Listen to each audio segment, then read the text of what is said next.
Novembro 4, Ezequiel 10, verso 1a, 11, verso 25. Olhei e vi algo que se parecia com um trono de safira sobre uma superfície de cristal acima da cabeça dos querubins. Então o Senhor disse ao homem vestido de linho: vá entre as rodas que estão debaixo dos querubins, pegue um punhado de brasas ardentes e espalhe-as sobre a cidade. Ele assim fez enquanto eu observava. Os querubins estavam na extremidade sul do templo quando o homem entrou, e a nuvem da glória encheu o pátio interno. Então a glória do Senhor se elevou acima dos querubins e foi para a porta do templo. Essa nuvem encheu o templo e o pátio resplandeceu com a glória do Senhor. O movimento das asas dos querubins fazia um som como a voz do Deus Todo-Poderoso, e podia-se ouvi-lo até no pátio externo. O Senhor ordenou ao homem vestido de linho: vá entre os querubins e pegue algumas brasas ardentes que estão entre as rodas. O homem foi e colocou-se ao lado das rodas. Em seguida, um dos querubins estendeu a mão e pegou algumas brasas ardentes do fogo que estava entre os querubins. Colocou as brasas nas mãos do homem vestido de linho, e o homem as recebeu e saiu. Todos os querubins tinham debaixo das asas o que se parecia com mãos humanas. Olhei e vi que cada um dos 4 querubins tinha ao seu lado uma roda, e as rodas brilhavam como berilo. As 4 rodas eram semelhantes e feitas da mesma forma.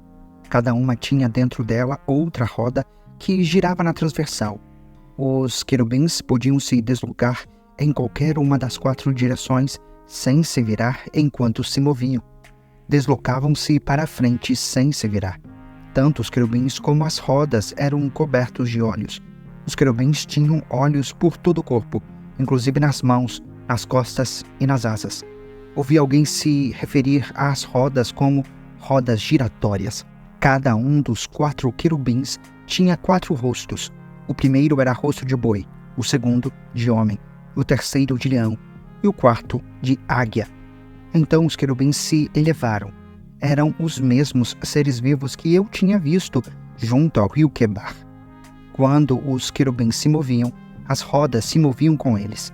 Quando levantavam as asas para voar, as rodas os acompanhavam. Quando os querubins paravam, as rodas paravam. Quando voavam para cima, as rodas subiam, pois o espírito dos seres vivos estava nas rodas. Então a glória do Senhor se afastou da porta do templo e parou sobre os querubins. E, enquanto eu observava, os querubins voaram, acompanhados de suas rodas, até a porta leste do templo do Senhor. E a glória do Deus de Israel pairava sobre eles. Esses seres vivos eram os mesmos que eu tinha visto debaixo do Deus de Israel quando estava junto ao rio Quebar. Eu sabia que eram querubins, pois cada um tinha 4 rostos, 4 asas e o que se parecia com mãos humanas debaixo das asas. E seus rostos eram iguais aos dos seres que eu tinha visto no Quebar, e se deslocavam para a frente como os outros. Então o Espírito me pôs em pé e me levou à porta leste do templo do Senhor, onde vi 25 homens. Entre eles estavam Jazanias, filho de Azur, e Pelatias, filho de Benaia, líderes do povo. O Espírito me disse: filho do homem, estes são os homens que planejam o mal e dão conselhos perversos nesta cidade. Dizem ao povo: não achem que é uma boa hora para construir casas? Esta cidade é como uma panela de ferro. Estamos seguros dentro dela, como a carne na panela. Portanto, filho do homem, profetize contra eles em alta voz. Então o Espírito do Senhor veio sobre mim e ordenou que eu dissesse: assim diz o Senhor ao povo de Israel: eu sei o que vocês dizem, pois conheço cada pensamento que lhes vem à mente. Assassinaram muitos nesta cidade e encheram suas ruas de cadáveres. Portanto, assim diz o Senhor soberano: de fato, essa cidade é a panela de ferro, mas os pedaços de carne são aqueles que vocês mataram. Quanto a vocês, Em breve os arrancarei da panela. Trarei sobre vocês a espada de guerra que tanto temem, diz o Senhor soberano. Eu os expulsarei de Jerusalém e os entregarei a estrangeiros, que executarão meus julgamentos contra vocês. Vocês serão massacrados até as fronteiras de Israel. Eu os julgarei, e vocês saberão que eu sou o Senhor. Essa cidade não será para vocês como uma panela de ferro, e vocês não serão como a carne, segura dentro dela. Eu os julgarei até as fronteiras de Israel, e vocês saberão que eu sou o Senhor, pois não quiseram seguir meus decretos e estatutos. Em vez disso, imitaram as práticas das nações ao seu redor. Enquanto eu ainda profetizava, Pelatias, filho de Benaia, morreu. Então prostrei-me com o rosto no chão e clamei: Ó Senhor soberano, matarás todos que restarem em Israel? Então recebi esta mensagem do Senhor: Filho do homem, aqueles que ainda restam em Jerusalém falam de você, dos seus parentes e de todo o povo de Israel que está no exílio. Dizem: estão longe do Senhor, por isso agora Ele nos deu a terra deles.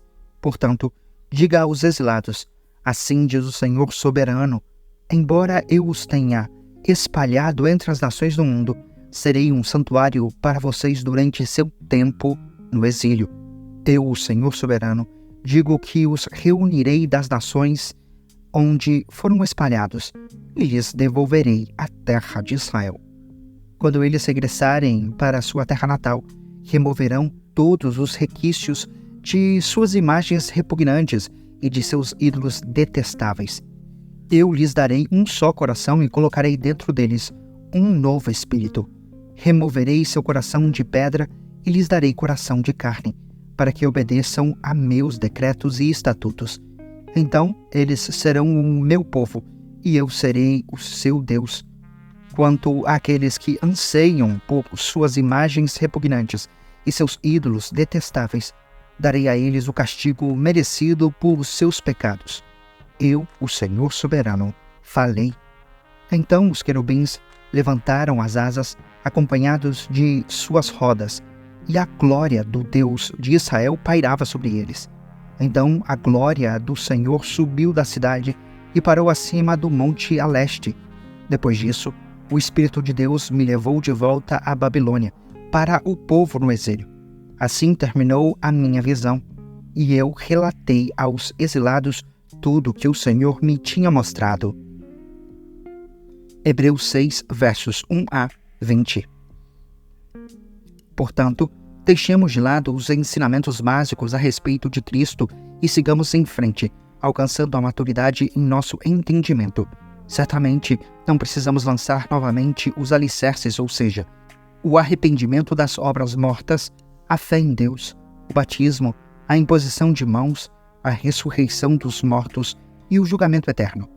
Se Deus permitir, avançaremos para um maior entendimento, pois é impossível trazer de volta ao arrependimento aqueles que já foram iluminados, que já experimentaram as dádivas celestiais e se tornaram participantes do Espírito Santo, que provaram a bondade da palavra de Deus e os poderes do mundo por vir, e que depois se desviaram. Sim, é impossível trazê-los de volta ao arrependimento, pois ao rejeitar o Filho de Deus, eles voltaram a pregá-lo na cruz, expondo-os à vergonha pública. Quando a terra absorve a chuva que cai e produz uma boa colheita para o lavrador, recebe a bênção de Deus. Mas, se a terra produz espinhos e ervas daninhas, para nada serve, sendo logo amaldiçoada e, por fim, queimada. Amados, embora estejamos falando dessa forma, na realidade não cremos que se aplique a vocês. Temos certeza de que estão destinados a coisas melhores que pertencem à salvação, pois Deus não é injusto, não se esquecerá de como trabalharam arduamente para Ele e lhe demonstraram seu amor ao cuidar do povo santo, como ainda fazem. Nosso desejo é que vocês continuem a mostrar essa mesma dedicação até o fim, para que tenham plena certeza de sua esperança. Assim, não se tornarão displicentes, mas seguirão o exemplo daqueles que, por causa de sua fé e perseverança, herdarão as promessas. Considerem a promessa de Deus a Abraão, uma vez que não havia ninguém superior para quem jurar. Deus jurou por si mesmo, disse ele: certamente o abençoarei e multiplicarei grandemente seus descendentes. Então Abraão esperou com paciência e recebeu o que lhe fora prometido. Quando a pessoa fez um juramento, invoca alguém maior que ela e, sem dúvida, o juramento implica uma obrigação.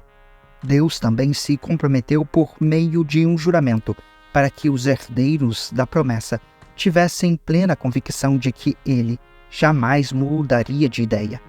A promessa e o juramento não podem ser mudados, pois é impossível que Deus minta.